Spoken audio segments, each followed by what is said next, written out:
ಇಲ್ಲದ ಸಲ್ಲದೆಲ್ಲ ಮಾತಾಡ್ಕೊಂಡು ಹೋಗಿ ಮರ್ಯಾದೆ ಕಳ್ಕೊಳೋದು ಸರಿಯಲ್ಲ. ಅವರು ಇಲ್ಲಿವರೆಗೂ ಅವ್ರು ಹೇಳಿರೋದ್ರಲ್ಲಿ ಏನು ಸತ್ಯ ಇದೆ ಹೇಳಿ? ಹಿಂದೆ ಇದೇ BJP ರಾಜ್ಯಾಧ್ಯಕ್ಷರು ಮತ್ತು ವಿರೋಧ ಪಕ್ಷದ ನಾಯಕರು ಗುಲ್ಬರ್ಗಕ್ಕೆ ಬಂದು ನನಗೆ ರಾಜೀನಾಮೆ ಕೇಳಿದರು.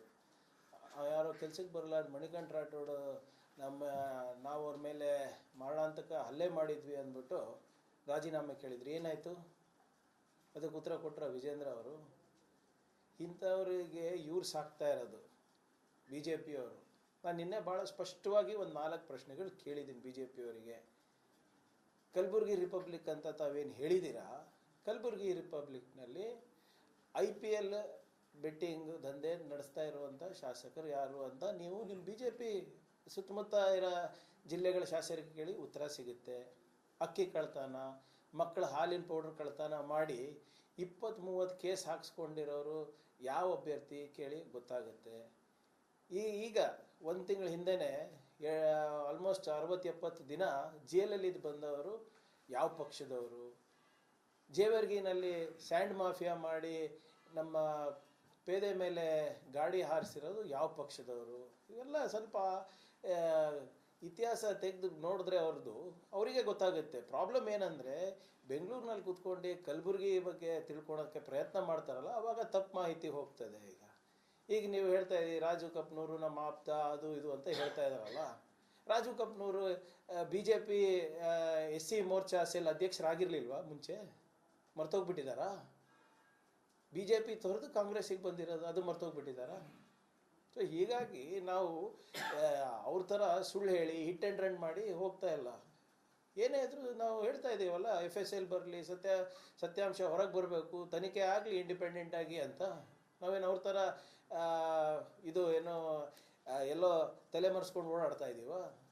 ನೇರವಾಗಿ ನಾನು ಕೇಳಿದ್ದೀನಿ, ನನ್ನ ಪ್ರಶ್ನೆಗಳಿಗೆ ಉತ್ತರ ಕೊಡಲಿ. ಅವರು ಕೊಡ್ತಾರಾ? ಆಗೋದಿಲ್ಲ.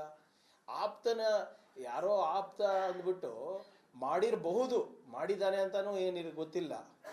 ಯಾರೋ ಆಪ್ತನು ಮಾಡಿರಬಹುದು ಅಂದ್ಬಿಟ್ಟು ನೀವು ರಾಜೀನಾಮೆ ಕೇಳ್ತಾ ಇದ್ದೀರಾ. ನಿಮ್ಮ ತಂದೆಯವರು ಪೂಜ್ಯ ಅಪ್ಪಾಜಿಯವ್ರದ್ದು ಪ್ರೂವ್ ಆಗಿದೆ ಅಲ್ಲ ಇವರೇ, ನೀವು ರಾಜೀನಾಮೆ ಕೊಡಬಾರ್ದಾ? ಯಾವ FSL ರಿಪೋರ್ಟ್ ಬಂದಿದೆ, ಕೋರ್ಟ್ನಲ್ಲಿ ಕೇಸ್ ಮುಂದಕ್ಕೆ ಹಾಕಿಸ್ತಾ ಇದ್ದೀರಾ, ಅದಕ್ಕೆ ರಾಜೀನಾಮೆ ಕೊಡಬಾರ್ದ? ಇವ್ರಿಗೆ ಏನಾದರೂ ನೈತಿಕತೆ ಇದೆಯಾ? ನಿನ್ನೆ ಮುನಿರತ್ನ ಅವ್ರದ್ದು ಚಾರ್ಜ್ ಶೀಟ್ ಬಂದಿದೆ ಅಲ್ಲ, ಏನಂತ ಬಂದಿದೆ ಸ್ವಾಮಿ? ಅದ್ರ ಬಗ್ಗೆ ಮಾತಾಡ್ತೀರಾ? CT ರವಿ ಅವ್ರ ಬಗ್ಗೆ ಮಾತಾಡ್ತೀರಾ? ಏನು ನಿನ್ನೆ ಭಾಳ ಸವಿಸ್ತಾರವಾಗಿ ಚಾರ್ಜ್ ಶೀಟು ಸಲ್ಲಿಸಲಾಗಿದೆ ಮುನಿರತ್ನ ಅವ್ರ ಬಗ್ಗೆ. ಅದ್ರ ಬಗ್ಗೆ ಏನಂತೀರಾ ನೀವು? ದಲಿತರ ಮಹಿಳೆಯರ ಬಗ್ಗೆ, ದಲಿತರ ಬಗ್ಗೆ, ಒಕ್ಕಲಿಗರ ಬಗ್ಗೆ ಏನಂತ ಹೇಳ್ತಾರೆ ನಿಮ್ಮ ಶಾಸಕರು? ಅದೆಲ್ಲನೂ ಸಮರ್ಥನೆ ಮಾಡಿಬಿಟ್ಟು ನೀವು ನಮ್ಮ ರಾಜೀನಾಮೆ ಕೇಳೋ ನೈತಿಕತೆ ನಿಮಗಿದೆಯಾ? ನಿಮ್ಮ ತಂದೆಯವ್ರ ಮೇಲೆ ಏನು ಆಪಾದನೆ ಇದೆ ಜಸ್ಟಿಸ್ ಕುನ್ನೋ ರಿಪೋರ್ಟ್ನಲ್ಲಿ ವೆರಿ ಕ್ಲಿಯರ್ಲಿ ನೀವು ಭ್ರಷ್ಟಾಚಾರದಲ್ಲಿ ತೊಡಗಿದ್ದು ಚೈನಾಯಿಂದ ನೀವು PPE ಕಿಟ್ಸ್ ತರಿಸ್ತಿದ್ದೀರಾ ಅಂತ ಹೇಳಿದ್ದಾರೆ. ಶ್ರೀರಾಮ್ಲು ಅವ್ರದ್ದು ರಾಜೀನಾಮೆ ತೊಗೊಂಡ್ರ? ನಿಮ್ಮ ತಂದೆಯವ್ರದ್ದು ರಾಜೀನಾಮೆ ತೊಗೊಂಡ್ರ? ಏನು ನೀವು ಮಾತಾಡೋದಕ್ಕೆ ಏನಾದರೂ ಲಾಜಿಕ್ ಇದೆಯೇನ್ರಿ? ಅದಕ್ಕೆ ಹೇಳ್ತಾ ಇರೋದು, ನೀವು ಎಷ್ಟು ನೀವು ಮಾತನಾಡ್ತೀರಾ ಅಷ್ಟೇ ನೀವು ಮರ್ಯಾದೆ ಕಳ್ಕೊತೀರಾ. ಏನೇ ಇದ್ರೂ ದಾಖಲೆಗಳು ಇಟ್ಕೊಂಡು, ಪುರಾವೆಗಳು ಇಟ್ಕೊಂಡು, ಡಾಕ್ಯುಮೆಂಟ್ಸ್ನ ಮುಂದಿಟ್ಕೊಂಡು ಮಾತಾಡಿದ್ರೆ ಅದಕ್ಕೆ ನಾವು ಉತ್ತರ ಕೊಡ್ಬೋದು. ಸುಮ್ಮನೆ ನೀವು ನಿಮ್ಮ ಲೀಡರ್ಗಳಿಗೆ ಮನವೊಲಿಸ್ಲಿಕ್ಕೆ ನೀವು ಮಾಡ್ಕೊಂಡು ಹೋದರೆ ಅದಕ್ಕೆಲ್ಲ ಉತ್ತರ ಕೊಟ್ಕೊಂಡು ಹೋಗ್ಲಿಕ್ಕೆ ಆಗೋದಿಲ್ಲ. It's a waste of time. Sir, ಇವತ್ತು ನಿಯೋಗ ಹೋಗ್ತಿದೆ BJP ನಿಯೋಗ ಹೋಗಬೇಕಾಗಿದ್ದು ಬೀದರಿಗಲ್ಲ, ನಿಯೋಗ ಹೋಗಬೇಕಾಗಿದ್ದು ಮುನಿರತ್ನ ಅವ್ರ ಮನೆಗೆ. ಹೇಗೆ HIV ಪೀಡಿತ ಮಹಿಳೆಯರನ್ನ ದುರುಪಯೋಗ ಮಾಡ್ಕೊಂಡು ವಿರೋಧ ಪಕ್ಷದ ನಾಯಕರಿಗೆ HIV ಇಂಜೆಕ್ಷನ್ ಚುಚ್ಚಬೇಕಂತಿದ್ರಲ್ಲ, ಅದ್ರ ಬಗ್ಗೆ ಸತ್ಯ ಸಂಶೋಧನೆ ಆಗಬೇಕಾಗಿರೋದು. ನಿಮ್ಮ ಜಸ್ಟಿಸ್ ಕುನ್ನೋ ರಿಪೋರ್ಟ್ ಮೇಲೆ ಸತ್ಯ ಸಂಶೋಧನೆ ರಿಪೋರ್ಟ್ ತಯಾರು ಮಾಡಬೇಕು BJPನಲ್ಲಿ ಇಂಟರ್ನಲ್ ಆಗಿ. CT ರವಿ ಏನು ಹೇಳಿಕೆ ಕೊಟ್ಟಿದ್ದಾರೆ ಅದ್ರ ಬಗ್ಗೆ ಸತ್ಯ ಸಂಶೋಧನೆ ಮಾಡ್ಕೋಬೇಕು ಇವರು.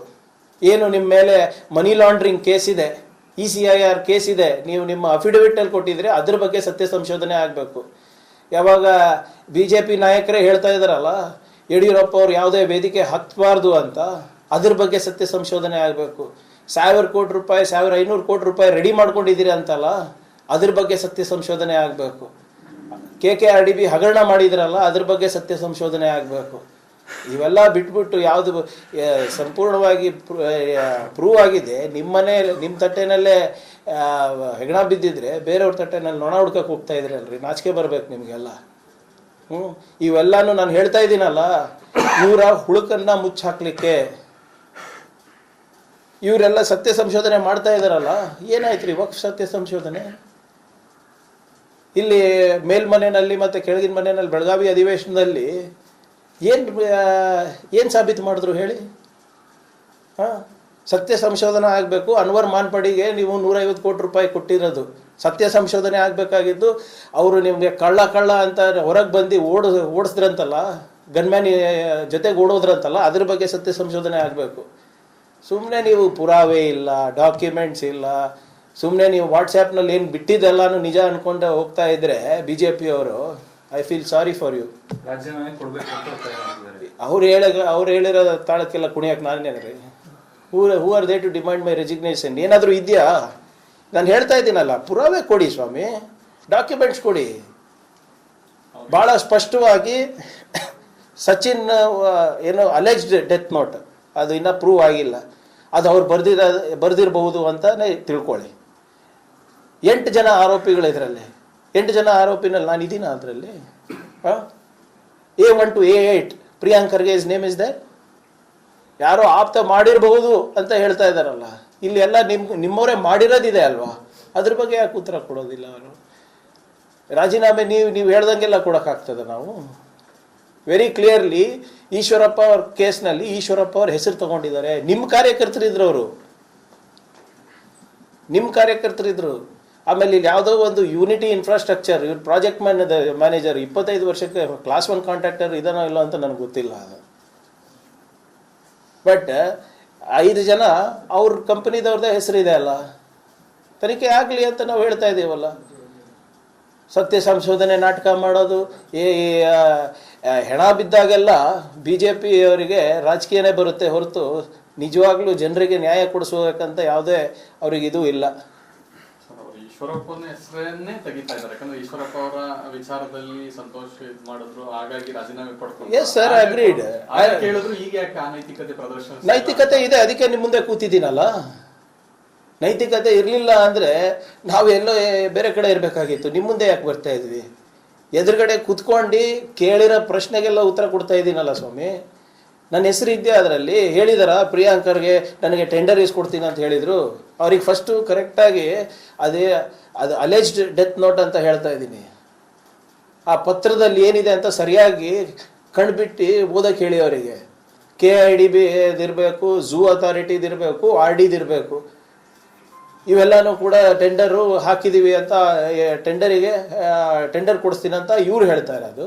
ಆರೋಪಿಗಳು ಏನು ಹೇಳ್ತಾ ಇದ್ದಾರೆ, ಇವರು ಟೆಂಡರ್ ಆಗ್ತಾ ಇದೆ ನಮಗೆ, ಅದಕ್ಕೆ ನಮಗೆ ಸ್ವಲ್ಪ ಸಹಕಾರ ಮಾಡಿ ಲೋನ್ ಅಂತ ಕೇಳಿರೋದು. ಅವರು ಅದಕ್ಕೆ ತಕ್ಕಾಗೆ ಅವರು ಏನೋ ಅವ್ರ ವ್ಯವಹಾರ ಏನಿತ್ತೋ ಯಾರಿಗೆ ಗೊತ್ತು. ಬ್ಯಾಂಕಿಂದ ಟ್ರಾನ್ಸಾಕ್ಷನ್ ಮಾಡಿದ್ದಾರೆ. Transaction is a legal transaction ಅಲ್ವಾ? ಇಲ್ಲೀಗಲ್ ಏನಿದೆ ಅದರಲ್ಲಿ? ಆದರೆ ಯಾಕೆ ಮಾಡಿದರು, ಹೇಗೆ ಮಾಡಿದರು, ಇಬ್ಬರದ್ದು ಬೇರೆ ಬೇರೆ ವರ್ಷನ್ ಇದೆ. ಅದು ಎರಡು ತನಿಖೆ ಆಗಲಿ ಅಂತಲೇ ಹೇಳ್ತಾ ಇರೋದಲ್ಲ.